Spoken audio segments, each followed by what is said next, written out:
Le jour où nous avons enterré Françoise, il pleuvait. Ce n'était pas cette petite pluie fine et douce qui vous donne l'impression que le ciel partage votre deuil, mais une pluie battante de novembre, ce genre de déluge lyonnais qui transperce votre manteau avant même que vous ne réalisiez qu'il a commencé à tomber. Je me tenais devant la tombe dans mon beau costume noir, celui qu'elle m'avait choisi il y a des années aux Galeries Lafayette, et je la regardais descendre en terre. 41 ans. 41 ans de rire, de cuisine. Et cette main qui cherchait la mienne dans l'obscurité. Et maintenant, c'était ça. Mon fils Julien se tenait à ma gauche. Ma belle-fille Céline était légèrement derrière lui, ce que je remarquais déjà à l'époque, légèrement en retrait, comme si elle calculait déjà la distance entre le chagrin et l'opportunité. Mon fils cadet, Benoît, était venu de Nantes.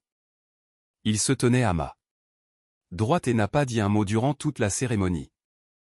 Il a juste posé sa main sur mon épaule, brièvement, une seule fois.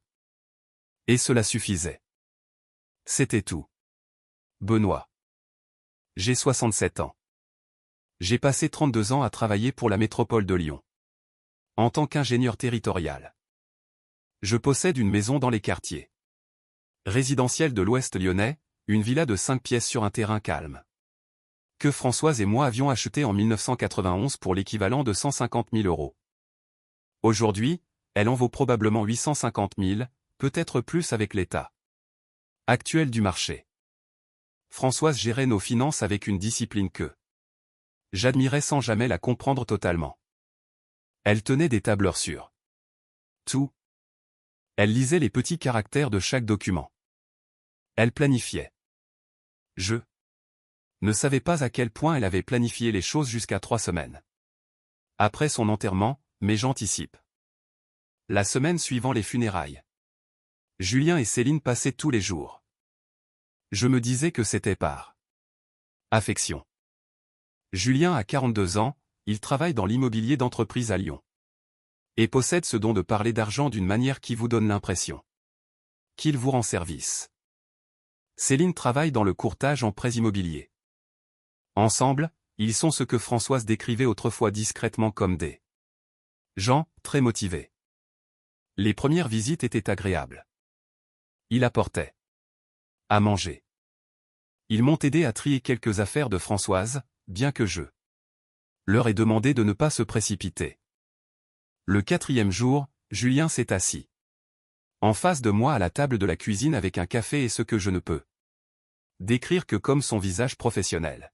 « Papa, m'a-t-il dit, j'ai réfléchi à ta situation. » Je lui ai répondu que je n'étais pas au courant d'avoir une situation. Il a souri de la même manière qu'il sourit à ses clients. La maison, a-t-il dit, c'est beaucoup d'entretien pour un homme seul. 4 chambres, le jardin, l'allée à déneiger l'hiver, l'entretien de la toiture. Tu as 67 ans. As-tu pensé à la suite? Je lui ai rappelé que Françoise n'était partie que depuis 11 jours. Je sais, papa, je sais. Il a tendu le bras et m'a tapoté la main.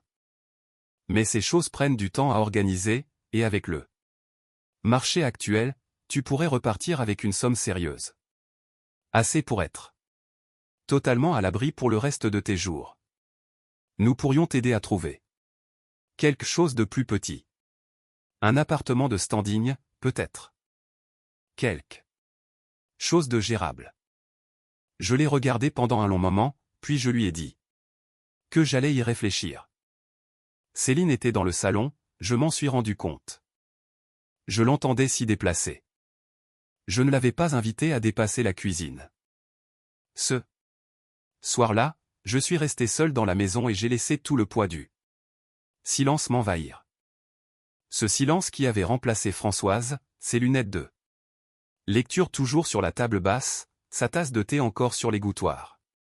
Parce que je ne pouvais pas me résoudre à la rangeur, et sous le deuil, comme une pierre au fond d'une rivière glacée, quelque chose d'autre? Un sentiment que je n'avais pas encore nommé. Les appels ont commencé la semaine suivante. Julien téléphonait le matin, l'air de rien, et d'une manière ou d'une autre, la conversation revenait toujours sur la maison, la plus-value, l'opportunité. Il m'envoyait des annonces pour des appartements neufs à la Cité internationale ou à Confluence, des endroits assez jolis, je l'admets, avec de petites notes jointes. Papa, regarde le lot 412. Rez-de-chaussée, pas d'escalier, commerce. Au pied de l'immeuble.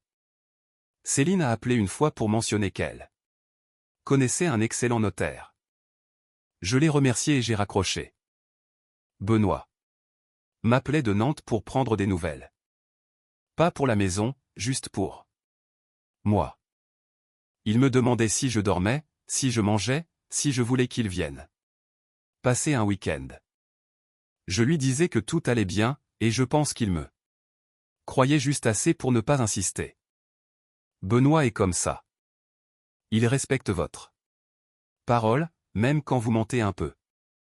3 semaines jour pour jour après l'enterrement, j'ai reçu un appel d'une femme nommée Maître Bélanger. Elle était notaire à Grenoble et s'est présentée comme l'exécutrice d'une affaire patrimoniale privée liée à ma femme. Je me suis assis. Maître Bélanger m'a expliqué, avec soin et professionnalisme, que Françoise avait sollicité ses services 14 mois plus tôt. Que Françoise avait acheté en son nom propre, par le biais d'une société civile immobilière, une propriété dans le massif du Vercors. 17 hectares, une maison en pierre, une grange et un petit atelier. Entièrement payé. Pas de crédit. Elle avait tout organisé grâce à ses propres économies, accumulées au fil des ans par des placements prudents, un petit héritage de sa mère dont je connaissais l'existence mais que je n'avais jamais vraiment suivi, et un compte personnel qu'elle gérait avec rigueur depuis avant notre mariage. J'ai demandé à Maître Bélanger de répéter le montant. La propriété avait été achetée pour 310 000 €. Le compte rattaché à la SCI contenait 94 000 € supplémentaires en liquidité. Françoise m'avait tout laissé, la terre, la société, le compte, ainsi qu'une lettre. Je me suis rendu à Grenoble le lendemain matin. Le bureau de la notaire était petit et soigné. Elle m'a offert un café et m'a remis la lettre de Françoise dans une enveloppe scellée avant de me laisser seul dans la pièce. Je ne partagerai pas tout ce que Françoise a écrit. Une partie m'appartient, mais elle me disait qu'elle avait commencé à mettre cet argent de côté après le mariage de Julien et Céline. Lorsqu'elle avait remarqué pour la première fois chez sa belle-fille quelque chose qui l'avait mise mal à l'aise. Elle écrivait « J'espère me tromper. Jean-Pierre. Je me suis déjà trompé par le passé, mais si ce n'est pas le cas. Je veux que tu aies un endroit où aller qui soit entièrement à toi. Un endroit dont ils ne peuvent pas calculer la surface habitable. » Elle me parlait de la maison.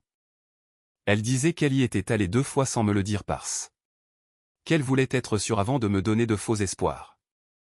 Elle disait que le village le plus proche était à 20 minutes de route, que la station-service était à 11 minutes, et que la vue depuis la terrasse faisait face à la vallée de l'Isère, et elle pensait que j'adorerais ça.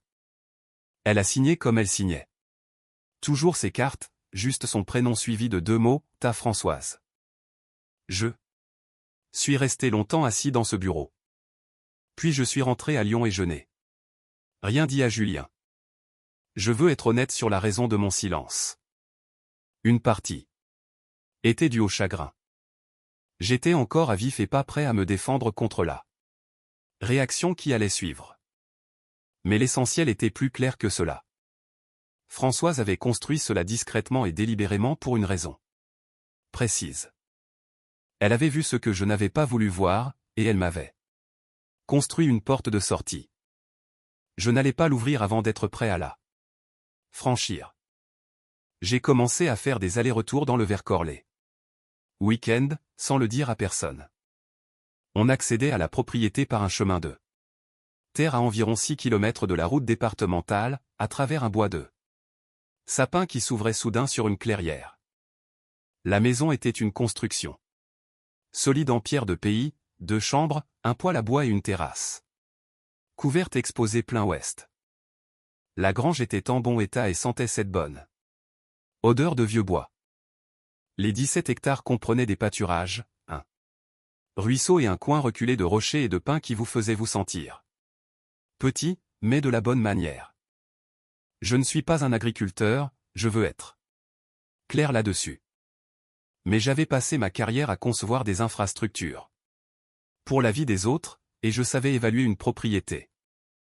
Et ce que je voyais dans ces 17 hectares, c'était quelque chose que je n'avais pas ressenti depuis très longtemps, une possibilité.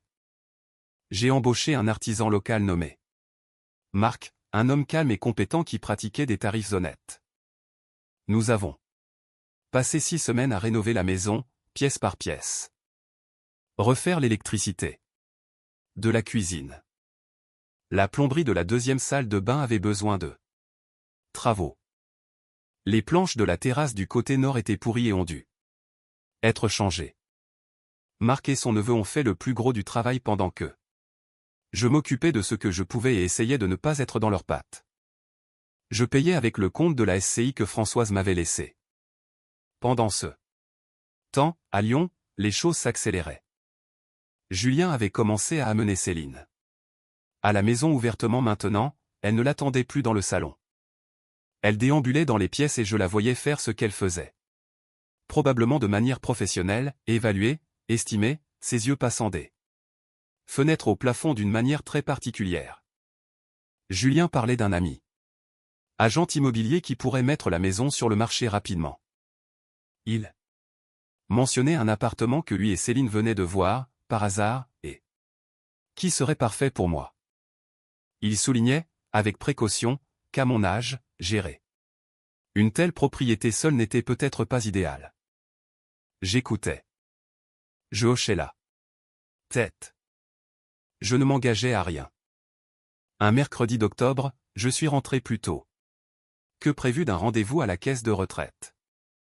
J'avais donné une clé à Julien l'année précédente lors d'une période où j'avais mal au dos et où il m'aidait pour les courses. Je ne lui avais pas redemandé. J'ai ouvert la porte d'entrée et j'ai trouvé Céline dans mon bureau. Elle était au bureau de Françoise, auquel je n'avais pas touché, et elle avait ce qui semblait être un dossier ouvert devant elle. Elle a levé les yeux quand je suis entré, et pendant un instant, son visage était vide. Pas de surprise, pas d'embarras, juste une demi-seconde de calcul. Puis elle a souri.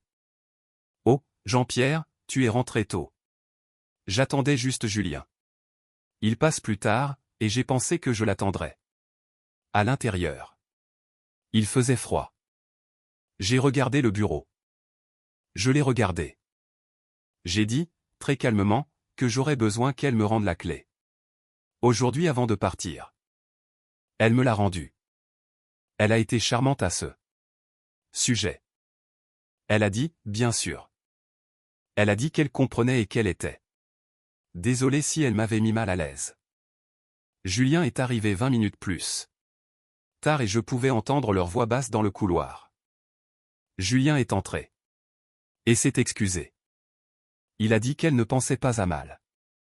Qu'elle était juste curieuse. Qu'il allait lui parler. Je lui ai dit que ce n'était rien. Ce n'était pas rien. Mais j'avais encore une chose à faire avant d'être prêt à agir. Benoît est venu de Nantes en novembre. Il est resté 4 jours et nous n'avons pas parlé de la maison une seule fois. Nous avons regardé des matchs de foot. Nous sommes allés déjeuner dans le Vieux-Lyon. Lors de sa dernière soirée, nous étions assis à la table de la cuisine avec 2 bières artisanales et je lui ai tout raconté. La lettre de la notaire. La maison dans le Vercors. Le compte de la SCI. Les voyages secrets. Tout. Benoît a écouté sans m'interrompre, ce qui est l'une de ses plus grandes qualités. Quand j'ai eu fini, il est resté silencieux un moment. Puis il a dit, est-ce qu'elle savait pour Julien et Céline? Je lui ai répété ce que Françoise avait écrit. qu'elle espérait se tromper. Benoît a fixé la table pendant un long moment. Puis il a dit. Qu'est-ce que tu attends de moi? Je lui ai dit que je n'avais besoin de rien. Pour l'instant. Juste d'être patient. Je lui ai dit que je lui demanderais. Peut-être de venir dans le Vercors au printemps s'il était d'accord pour voir ce que j'avais bâti. Il a promis d'être là. En décembre, j'ai appelé une agente immobilière, pas le contact de Julien, mais une femme nommée Patricia que j'avais trouvée de manière indépendante, très bien notée et sans aucun lien avec ma famille. Patricia a visité la maison en janvier, m'a donné une estimation honnête, et nous l'avons mise en vente en février. Le marché lyonnais a bougé vite cet hiver-là. Nous avons eu 4 offres en 10 jours. J'en ai accepté une à 845 000 € avec une remise des clés sous 60 jours. J'ai demandé à Patricia de gérer toutes les communications et de garder mon nom à l'écart de tout document public jusqu'à ce que la vente soit ferme. Elle a été très professionnelle et a fait exactement cela. J'ai organisé l'entreprise de déménagement pour un jeudi de fin mars. Cela faisait des mois que je triais discrètement les affaires de Françoise. Ce qu'il fallait garder, donner, ou offrir à Benoît. J'ai gardé ses lunettes de lecture. J'ai gardé sa tasse à thé. J'ai emballé tout ce dont j'avais besoin dans le camion en 2 jours. Essentiellement seul. Je n'ai pas appelé Julien. Le vendredi précédent là. Signature définitive, mon téléphone a sonné. C'était Julien. Il m'a dit qu'il était passé devant la maison et qu'il avait vu le panneau « Vendu » sur la pelouse. Sa voix avait une tonalité que je n'avais jamais entendue, quelque chose entre la confusion et une colère contenue. Il a dit « Papa, qu'est-ce que tu as fait ?» Je lui ai dit que j'avais vendu la maison. Il a demandé. Mais où vas-tu vivre? Papa, tu aurais dû m'en parler. Céline et moi avions un plan, on regardait des options. Je lui ai dit que je savais qu'il avait un plan. Je lui ai dit que j'en avais un différent. Il m'a demandé où j'allais. Je lui ai dit que j'avais une propriété dans le Vercors. Qu'elle était à moi. Que Françoise me l'avait laissée. Il y a eu un silence sur la ligne assez long pour être une réponse en soi. Puis il a dit, ça vaut combien? Je lui ai répondu que ce n'était pas à vendre. Il a dit qu'il ne comprenait pas pourquoi je déménagerais au milieu de nulle part à mon âge. Que ce n'était pas raisonnable. Il a dit que nous devions nous asseoir et parler de cela, en famille. Qu'il y avait des considérations financières. Qu'à un moment donné, j'allais avoir besoin d'aide et qui allait s'occuper de moi si j'étais à 2 heures de Lyon? Je l'ai laissé finir. Puis je lui ai dit que j'avais 67 ans. Que j'avais travaillé pendant 32 ans.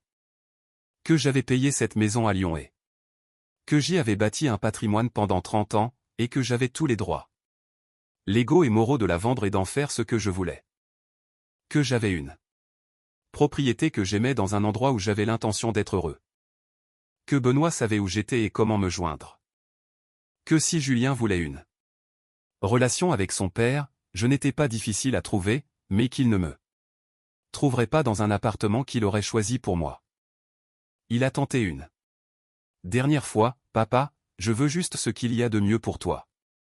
Je lui ai dit que je savais qu'il en était convaincu, et j'ai raccroché. Je me suis installé sur la propriété la première semaine d'avril. La neige était encore épaisse dans les coins reculés près des rochers et des pins. Mais la clairière autour de la maison commençait à fondre et le ruisseau coulait fort et glacé. Sous le petit pont que Marc m'avait aidé à réparer. Benoît est venu le 3e week-end, il s'est tenu sur la terrasse, regardant la vallée, et n'a rien dit. Pendant un long moment. Puis il a dit, elle a bien choisi. Je lui ai répondu qu'elle ne se trompait jamais. Il y a quelque chose qui se passe le matin ici, vers 6h30, quand la lumière tombe rasante et dorée sur les pâturages. et que les sapins la retiennent un instant avant que le vent ne se lève. Françoise ne l'a jamais vue. Je le vois pour nous deux. J'ai installé l'atelier dans la grange ce premier été. Je ne construis rien de particulier. Je travaille juste de mes mains, ce que je n'avais pas fait correctement depuis 20 ans, et je découvre qu'il y a une version de soi-même qui ne revient que lorsqu'on lui offre le bon silence. Julien a appelé 2 fois depuis avril. La première fois, il a posé des questions sur l'argent de la vente, si j'avais prévu d'en faire quelque chose. Je lui ai dit que oui. La deuxième fois, il s'est excusé. Je ne sais pas encore quoi en faire. Françoise dirait probablement de lui laisser du temps. Françoise avait d'habitude raison. Benoît est revenu en juin avec sa fille, ma petite fille Emma, qui a 9 ans, des avis très tranchés sur tout et qui voulait savoir s'il y avait des chevaux. Il n'y en a pas encore. Je lui ai dit que peut-être à l'automne, ce qui était soit une promesse, soit un projet. Je suis encore en train de décider. Ce que je sais, c'est ceci. Françoise a vu ce qui arrivait et elle m'a construit un endroit où atterrir. Pas parce qu'elle était en colère contre Julien, je ne crois pas, mais parce qu'elle me connaissait assez bien pour savoir que je ne me battrais pas pour moi-même. Que je céderais du terrain pour maintenir la paix. Que j'avais besoin d'une porte déjà ouverte, sinon je ne serais jamais parti. Elle m'a donné la porte. Je l'ai franchie. Et sur cette terrasse, un mardi matin, alors que la vallée du Vercors devient dorée sous la lumière de l'aube et que le café est chaud dans la tasse. Qu'elle aurait choisi, je suis, pour la première fois depuis plus longtemps que je ne peux le dire, exactement là où je suis censé être.